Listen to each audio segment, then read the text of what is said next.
All right, well, the kids leave. How many of you wore your house shoes today? All right. Kids make a donation. And they look and ask why I didn't wear my house shoes. And actually, these shoes on the inside are just like this right here. All of it. So I'm going to count these as house shoes. And somebody remind me to tell Cindy to make me a donation. All right. Oh, just like that? That's the way my shoes are. And I'll take them off, but we're always ready. All right. Enjoy it so much.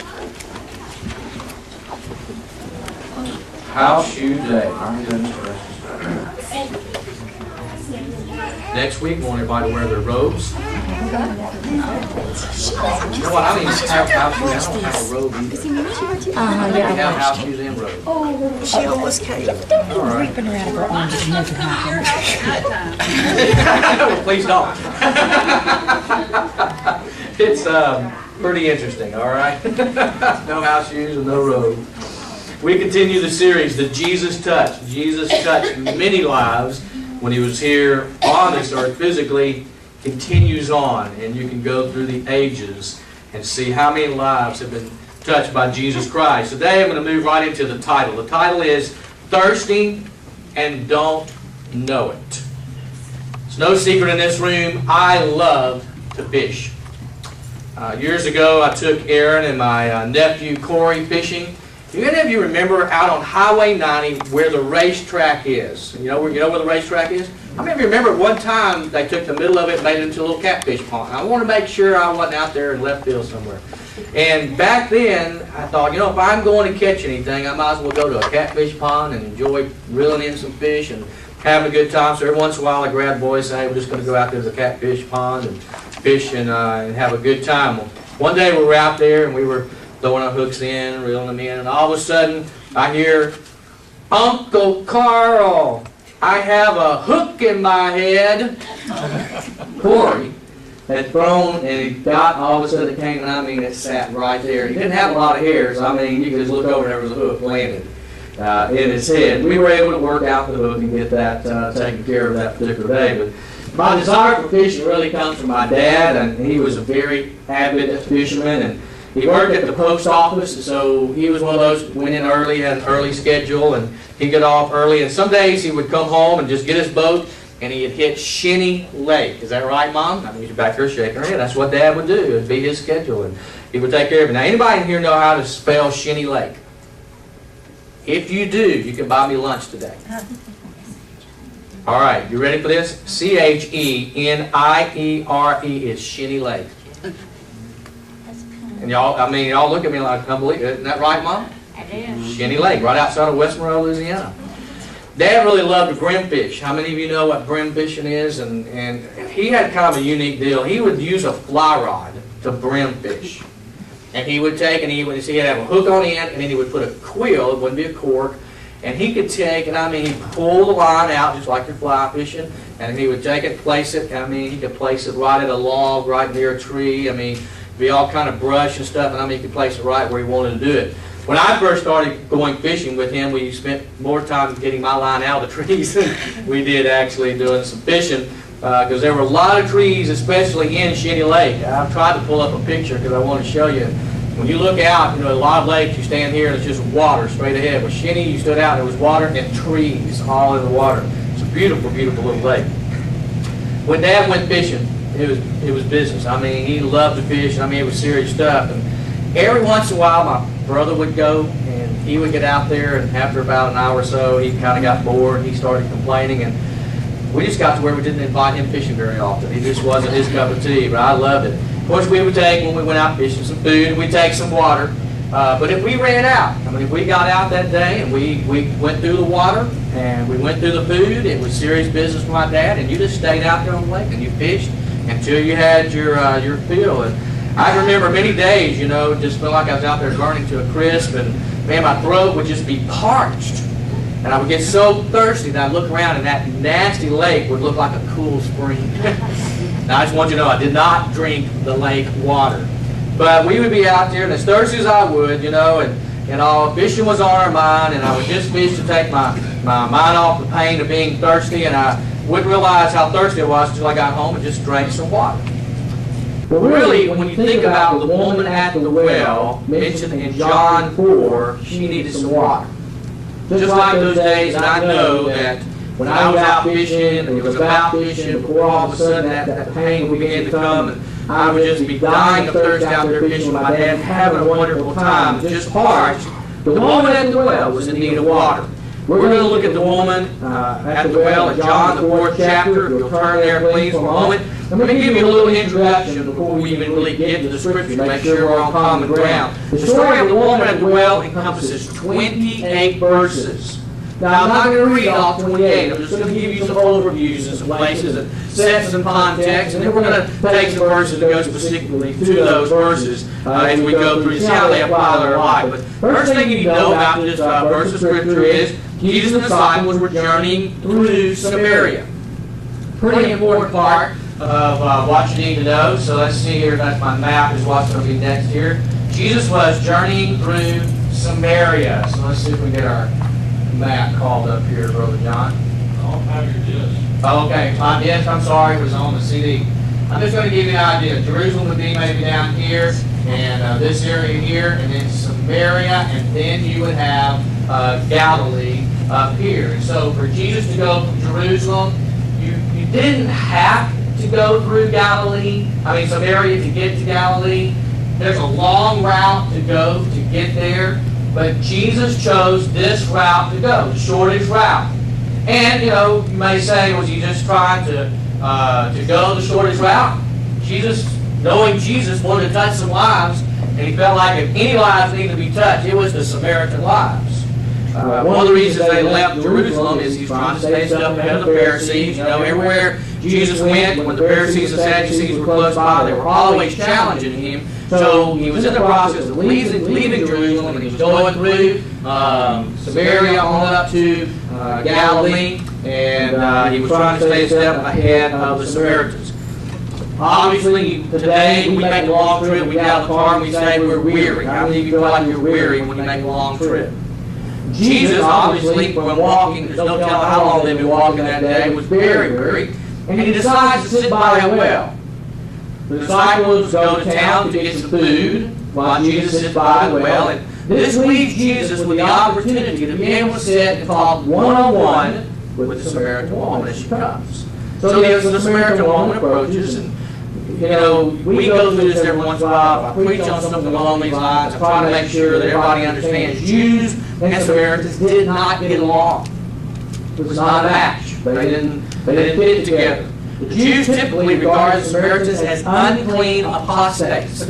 Now, I had to look that word up myself. An apostate is someone that's given up their religious beliefs. So if you can imagine that the Jews believed in God and worshiped God off and on, obviously if you go through their history, but they were a godly people. They feel like the Samaritans over here are unclean, and they pretty much gave up on religious beliefs and all. So that's how they thought about each other. So now you got Jesus, a Jew, sitting there at the well, and a Samaritan comes up. That should give you at least a little bit of our context. Now let's look at John 4. And at John 4, we're going to look at a sitting woman forced to see herself, a full well knows what we need, and living water provided for salvation. Let's look at sitting woman forced to see herself. John 4:16 says, he told her, go call your husband and come back.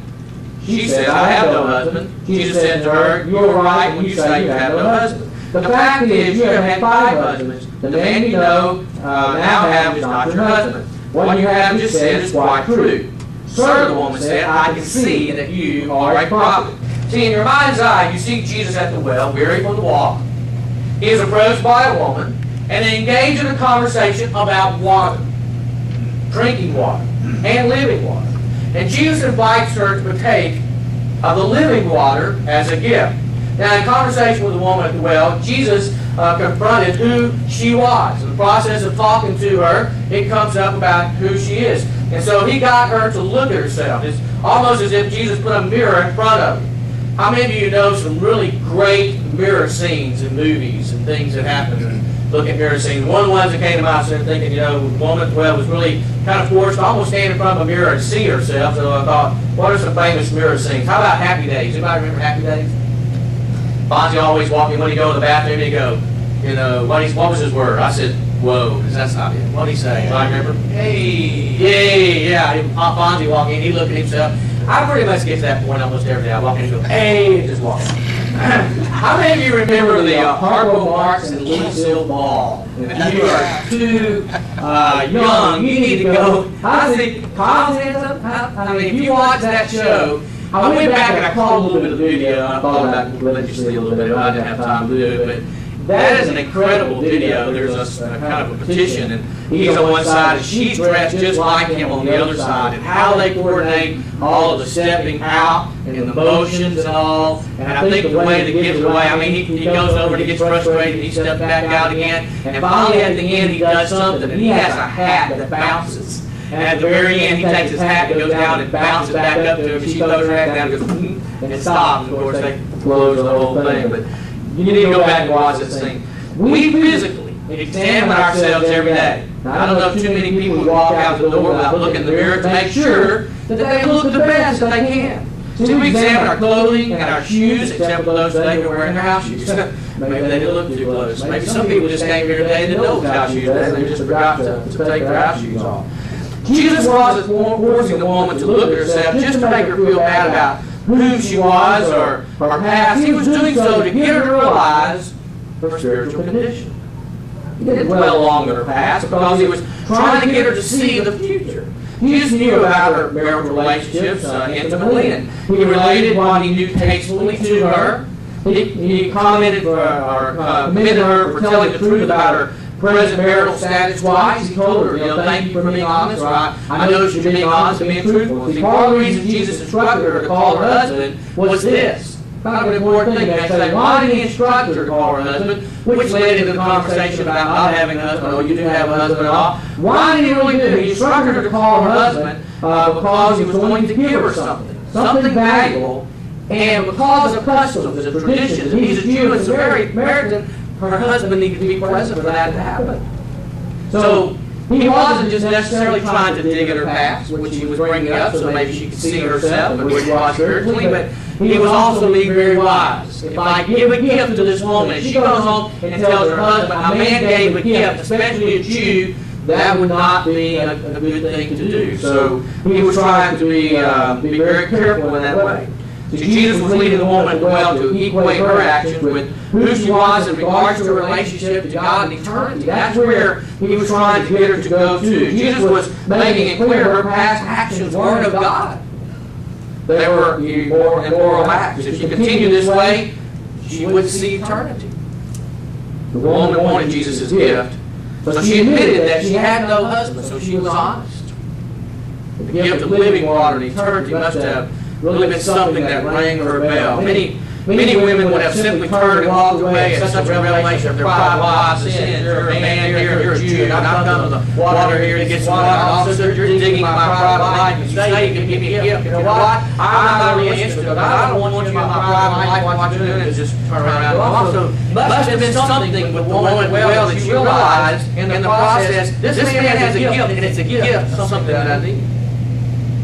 The woman continued talking with Jesus. Probably she had become used to dealing with people who knew about her sinful life, so she coolly observed that Jesus must be a prophet. She believed he could not have known these things without some very special insight. Sometimes stopping and seeing who we really are can be painful. Not like so much of our choices, but that our choices indicate that who we are in regards to Christ and eternity.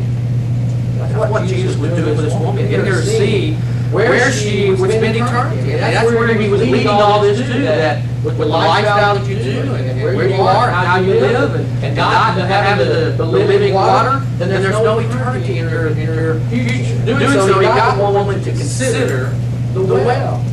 By leading her down the path, having her to see herself as who she was, and that she was without Christ and didn't have the living water, he led her to the next point. A well holds what we need.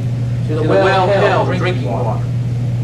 Something Jesus and the woman needed. Jesus was tired and very weary. The woman comes with her bucket or her big jar to get some water. Here Jesus' human nature is seen because he's tired and thirsty. Sometimes maybe we get a little bit into the Jesus and the human and God factor, but at this point there's no doubt this was Jesus' human nature coming out. He was thirsty and he was tired. That leads us to John 4, 5, 6. So he came to a town of Samaria called Sychar. Near the plot of ground Jacob had given to his son Joseph. Jacob's well was there, and Jesus, tired as he was on the journey, sat down by the well. It was about the 6th hour. See, Jacob's well isn't mentioned in the Old Testament. It was called Jacob's well probably either because it was handed down by tradition that he dug it, or because it was near to the land which he gave Joseph. Even today, this is one of the deepest wells, probably about 75 feet. Local guys love to take people there and say that Jacob's well is 75 feet, but they love to point out that fact. If the well had not been present, let's just kind of put this in our mind's eye, where would the water come from that Jesus and the woman needed? We know they needed water. It's been established. Tired, weary. Water is definitely a need. But what if they came to that spot and there's no well for them? The well indicated the spot where the water could be obtained. They knew if they went to the well, there's going to be water down below. It held water that was needed to physically sustain their life. Without the well, how could you get to the water that was so deep, so needed? The full well held what they physically needed, water. Now, I would consider myself a very positive, reward teacher.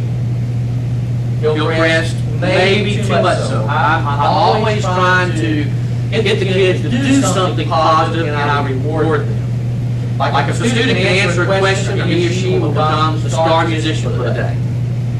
They get to sit up front, they get to look at the other students around, and they're doing a good job, they put checks by their names, and that actually leads to star students.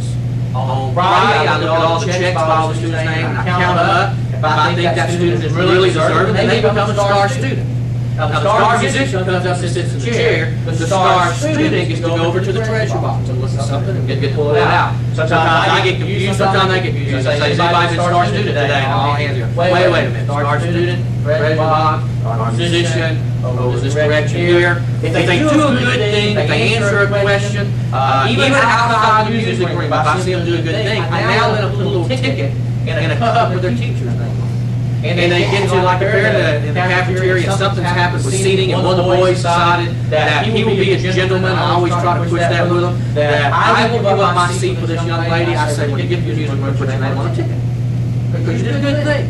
So I do everything I can to try to get them to understand that doing good things is good, and you get good rewards for it. If you are the star student, then you receive a treasure bar. Star student gets to pick up my treasure. That's this blue cabinet that I use my piano to put my stuffed animals on. Every day the students come to my room and they get to look over the treasure box. All these treasures cost me $1 or less. But it blows my mind how much the kids love it. I mean, it's just incredible. It's like they've never gotten this little stuffed animal or this thing before. When they get it, it's like they were just, it's awesome. It's a treasure. They know what treasures are there on the shelf. Many students think they need this treasure off the shelf. The truth is, they desire it. They don't necessarily need it. The well, though, held a treasure for Jesus and the woman. It was physical water. It was something they needed. Was something they desired? It's like my treasure box of kids desire. They don't necessarily need it. There's a treasure down there at the bottom of the well, and it's water. Something they needed and something they desired. Jesus indicated to the woman he was the true well she sought. He contained the living water she needed to turn her life around and receive eternal life. The conversation led to discussions of whether Jesus was greater than Jacob. It also led to worship locations, and it led to Jesus revealing that he was the Messiah that she had heard about. He was trying to get her to understand that the well she came for held all the physical water she needed. And he was trying to get her to understand he was the well she needed to come to for the living water. And he would provide for all of her spiritual needs. Jesus will always be the well we need to go to for living water. Amen? Jesus will always be the well we need to go to for living water. Amen? Jesus will always be the well we need to go to for living water. Amen? Amen. That was okay. Jesus, the well of life, holds for us a future that contains living water. That takes us to the last point, living water. The living water that he was pointing her to all this time, getting her to see herself, to understand she was living a life that was without Christ, without the living water, and that she came to the well to get the physical water, but he was the well for the living water, and now he's leading her to say, help her to understand that the living water was going to provide for salvation. John 4:13-15 says. Jesus answered, everyone who drinks this water will be thirsty again. But whoever drinks the water I give him will never thirst. Indeed, the water I give him will become in him a spring of water welling up to eternal life. The woman said to him, Sir, give me this water so that I won't get thirsty and have to keep coming here to draw water. Here's a $1 million question for you. Name the greatest evangelist the world has ever known. Now, everybody may have different opinions. This is not a right answer. Matter of fact, if you give the right answer, you get to get something out of the treasure box. And it's back there. Oh, no, that's the time box. Don't go get anything out of there. Who would you say, if I had to say, name the greatest evangelist the world has ever known? Who? Okay, all right. Anybody else? Sure, somebody jump in there and say Billy Graham. Who knows Billy Graham? I mean, there's been all kind of other evangelists out in front of people for years and years, Billy Graham. Now, if I had to say, name the greatest soul winner the world has ever known. Amen. And before I get to where I'm headed to in a minute, Daryl Robinson was my former pastor, and he was recently honored for his soul-winning accomplishments, receiving the WA Crystal Lifetime Achievement Award for Pastoral Evangelism. During his ministry, he has seen 33,953 people profess faith in Jesus, baptized more than 7,000, preached 547 revivals, performed 188 weddings, and preached 371 funerals. Daryl Robinson, my former pastor, pastor of First Baptist, pastor for 50 years when I was there, known to be the vice president of the World American Mission Board, retired, still out there going all over the world, still telling about Jesus Christ and preaching. See, evangelist is someone who is very enthusiastic about something and likes to tell people. One of the definitions I got. A soul winner is someone who wins souls for the Lord. Jesus was evangelist and soul winner. I mean, he was enthusiastic about salvation and telling people which wins their souls. I mean, he's a very evangelistic soul winner. Jesus is the greatest evangelistic soul winner. Amen. Right on target. We may not even put all that together and think about it so much. You know, we think about Jesus, we think about healing. I mean, no doubt, one of the ways while he was here on this earth, he was able to say, I am God in the human form because of the healings. I mean, things he did to be able to establish who he was in God. But when you look at that part, maybe one of the things that we look and say, really? Jesus was raised? Of course, he still is. I mean, souls are still being won. But here's what I like. This I would love to tell you is something that came from me, but I'm going to have to tell you one from me. Whenever Jesus witnessed to people, he didn't use a self-talk that he adapted to meet every situation. Now, I like that. Whenever Jesus witnessed to people, he didn't use a self-talk that he adapted to meet every situation. How many of you remember last week we talked about Nicodemus? And when Jesus walked up or talked to Nicodemus, or Nicodemus approached him at night, what did Jesus talk to him about? Being born again. But to the woman at the well, what did he speak to her about? Living water. He didn't have the woman's well come up and say, born again. He didn't have Nicodemus come up, there's no well around, he talked about living water. At some point in time, I don't know about you, but I've been part of almost every evangelistic program offered by the Southern Baptist Convention. How many of you have been through any kind of the evangelistic programs that have been offered by any church at all? Years ago, there was Wind School. Then CWT came out, about the time I was at First Nederland. There was one called Friendship Evangelism, where you were supposed to go with your neighbors and sit down and have a cup of coffee. We did Grow for quite a while at First Nederland, I think back to Grow again. There was one that came out called Faith. I really didn't get that involved in it. It was really good for a while. And now the North Peterson, or the NAMB has GPS, okay? The NAMB has GPS. The North American Mission Board has God's Plan for Sharing. That's another plan they've got. Now, I will stand before you, I will not knock one of those programs. At some point in time, they have done tremendous good. And I know many people who come to know the Lord through those programs. I'm just going to tell you what, I wasn't good at these programs. Most of them require you to memorize a plan and scriptures, and I'm just going to tell you, If I have a handicap in life, it's this. I have short-term memory. I don't, short-term memory loss. I don't know how good or bad that is. I have short-term memory. I just do. I can study for a test. I can go in and ace the test and walk out, but don't ask me anything I just did, because I'm telling you it's gone. I mean, fact, that's just me. You know, when people start rattling off things when they learn in third grade, or Cindy used to sit down and tell stories to our kids, word for word, just like she was reading the book. I would sit down and say, I want to tell you about Goldilocks and the Three Pigs or something. You know? I couldn't get anything straight. I couldn't remember anything along those lines. Mom, we did go through those stories when I was growing up. I mean, we did.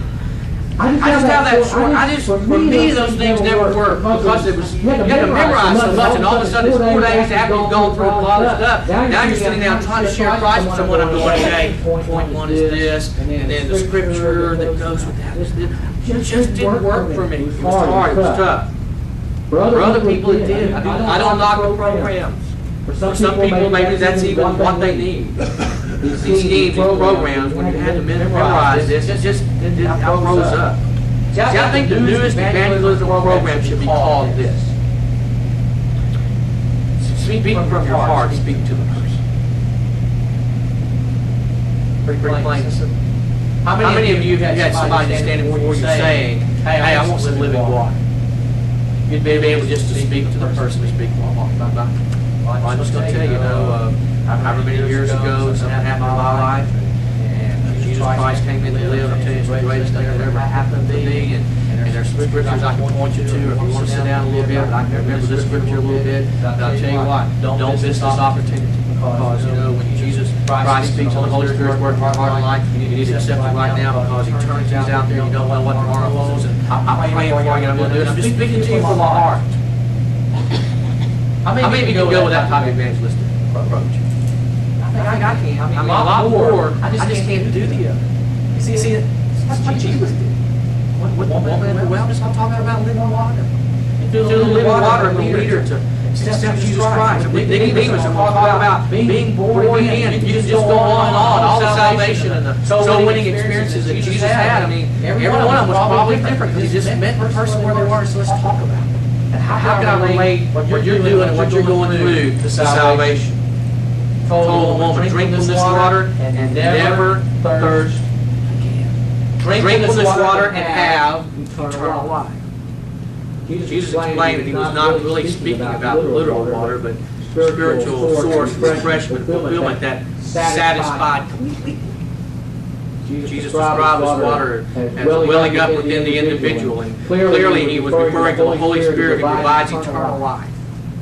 The water that Jesus promised provided satisfaction without hard work. Contrast to the literal water, the woman was having to actually drop down in there. Of course, when she got her water, she was going to have to walk a long way home with that water. He was going, look, you don't have to do anything. You don't have to work for this. At that point, he knew what he was going to do to fulfill salvation. Jesus wanted the living water, which would provide for salvation. I want to close with this right here. This is one of those do you know things. Do you know that you can be thirsty and not really even know it? I mean, not living water. I'll talk about that right now. Spiritually. Do you know physically that is a fact? I'll look it up. Do you know that you can literally be thirsty and not know it? If you're thirsty now, for instance, you're already mildly dehydrated. Do you know that? That's because, contrary to popular belief, thirst is not a reliable indicator of proper hydration. Ideally, you should drink enough water so that you don't become thirsty. Not wait until you're feeling parched and then drink enough water to quench your thirst. You know that. So, start drinking water. You get to the point of being a little thirsty, you're already going into dehydration. To the title of this article that I just read a few minutes ago was Thirsty and Don't Know It. And many times throughout the day, our body is signaling we need water. We don't even know it. We may be partially dehydrated, we don't even know it. We're thirsty, we don't even know it. Yes, the true spiritually as well as physically. And tomorrow, look around and see how many people around you are dying of spiritual thirst and don't know it. People who have never tasted the living water are thirsty. This woman came to the well. She was thirsty physically. Probably didn't even know how thirsty she was spiritually. I want to use this as a closing illustration. Kind of set my conclusion. Let me give you this illustration. We'll close out. How many of you remember depression? How many of you remember depression? I remember depression. How many of you remember about depression? I live a little bit close to depression, not too far out of depression. Actually, it says here, depression took out the fun of 1932, so we know somewhere in that period of time. And obviously, during the Depression, it was no time to go into business. But you know, a couple named Ted, North Houston, bought a little drugstore in a little town during that period of time. I mean, not probably a wise thing, maybe banked with them. I don't know if you really want to do this. Depression time. They bought a little drugstore in a very small town.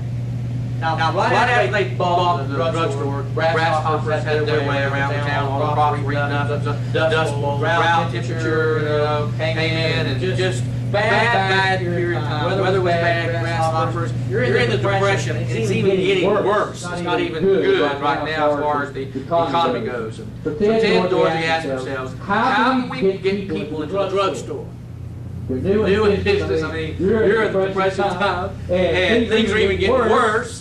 And you bought a drugstore. So you're asking yourself, how can we get people into our drugstore? So they decided to do a billboard marketing strategy. They went 25 miles out from their little store, from this little town, in each direction, and they put up a sign that said this: free ice water at the Wall Drugstore, Wall, South Dakota. What was on the billboard. 10 miles in, they put more signs in about the water. About 5 miles in, said, hold on, it's only 5 miles from the Wall Drugstore and free ice water. And they put up a sign. Now, almost sounds like the marketing strategy, you know, Buckeyes. How many of you know Buckeyes? How many of you ever seen the Buckeyes billboards when you're going to Houston past? Anybody know Bucky's? Is that what it is? You know what? This is Bucky's here. How many of you know what Bucky's is? All right. I want to see y'all. How many of you see those billboards going out to Bucky's? And I love the one where it has the beaver on the sign. It says no beavers were harmed in this advertisement or this marketing. How many of you seen that? How many of you seen it for Buckeyes? But anyway, almost sound like they're ideal. At least I got you back. Okay, I don't know if I lost you, but we're back here. Now, you understand, signs are out there, and they're telling these people about the water. It almost sounds like that. Now there are signs all over the country telling you just how far it is to free ice water at the Wall, South Dakota drugstore. Today, more than 15,000 people crowd the drugstore on a busy day in a town of 800 people. Remains the most spectacularly successful drugstore in the entire industry. Druggists have been handing out free ice water for generations. But Ted and Dorothy were the first people who ever thought of advertising it.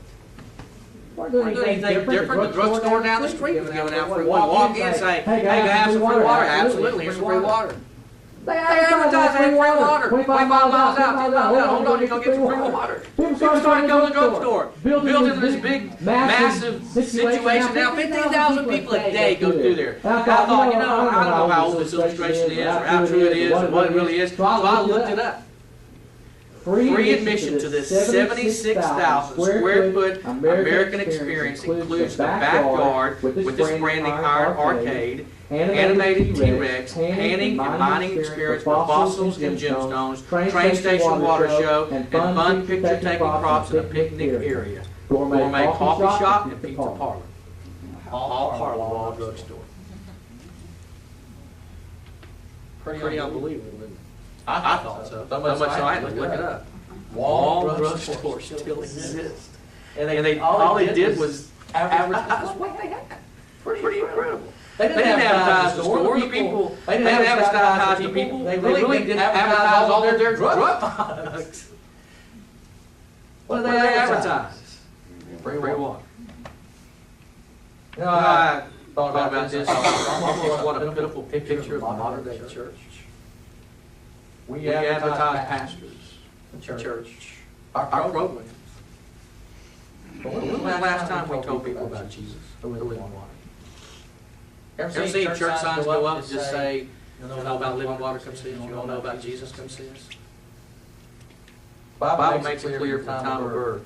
We hunger and thirst for righteousness. Matthew 5:6. Blessed are those who hunger and thirst for righteousness, for they will be filled. John 6:35. Jesus said to them, I am the bread of life. He that cometh to me shall never hunger. He that believeth on me shall never thirst. Revelation 21:17b, and he showed me a pure river of water of life, clear as crystal, proceeding from the throne of God and of the Lamb. Let him who thirsts come. Whoever desires, let him take the water of life freely.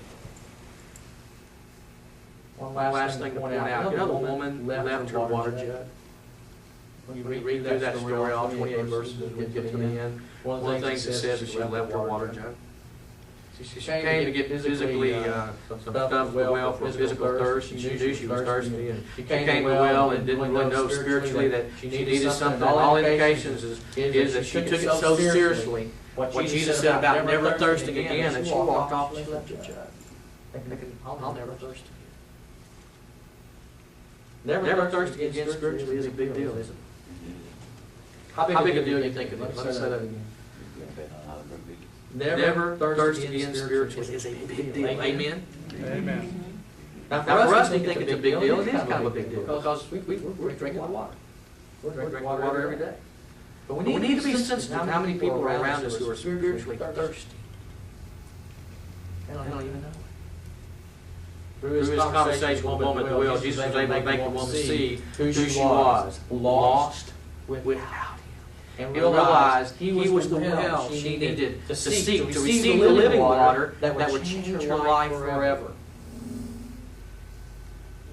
Will you look around and see how many people are spiritually thirsty and don't know it? Will you share the living water with them? Oh, Jesus did it well. Woman comes to get water. Points to something, and that woman left, never thirsty again spiritually. How many people do we see every day will walk out this door that are spiritually thirsty and don't even know? And yet we're not even bold enough or take a stand or do anything that would lead them and point them to that living water. And because you know what to do and don't know what to do, like those programs, speak to the heart. Speak what you know. Speak about Jesus. Lead them to the living water. Amen. And all God's people said. Amen. Father, we love your word. I think how it at some point in time pointed all of us here that are Christians to the living water. As Christians, we should every day be drinking from the water, the Bible, the Holy Spirit, doing all we can to minister to people, and doing what we can to show how important the living water is in our life. God, now help us to look around. See the people that are thirsty, don't even know it. In some way, maybe we just need to start praying. That somehow the Holy Spirit opens the doors. We don't even know how to open the doors. Talk to people or get a conversation going or anything that will lead up. Maybe we just need to start with prayer. And just pray that somehow you will use us to share the living water. So I'm just going to say right now, even my prayer, that's my prayer for me. Maybe as our congregation is sitting here, they say, you know what, maybe that needs to become my prayer. I know there are people around me that are thirsty and don't know it. I know I need to lead them to salvation. I don't know what to do. I don't even know how to get the conversation started, but the Holy Spirit can, so we're going to pray that somehow the Holy Spirit can use us. Father, I pray for anyone that's here and says, you know what, I've never drank that water that you're talking about. I've never experienced salvation in Jesus Christ and what it can be. And maybe when I look at my past life and all that has happened and goes on, I need to come to that point and realize I don't have Christ. I need to be able to accept Him as my Savior before I leave today. I pray, Father, for anyone that's here today that would like to take a few moments and just remember you through the Lord's Supper and the communion. And then, Father, just pray for those who are here that, as we said a few moments ago, maybe it's been a long week, a tiring week, a lot of trials and tribulations. That, Father, we know the living water, you are there to walk us every step of the way. So I pray for them that as they leave here today, they have some comfort in you. knowing that the living waters in their lives. They need to turn your life upon you. Study your word, let you just speak to them every day, whatever they're going through. This is your time. It's the time that the Holy Spirit works in our hearts and lives. For decisions that need to be made for you. This altar is open for anyone who wants to come. Just to pray if they want to. It's open. The invitation to salvation is open. So we can do business with you today.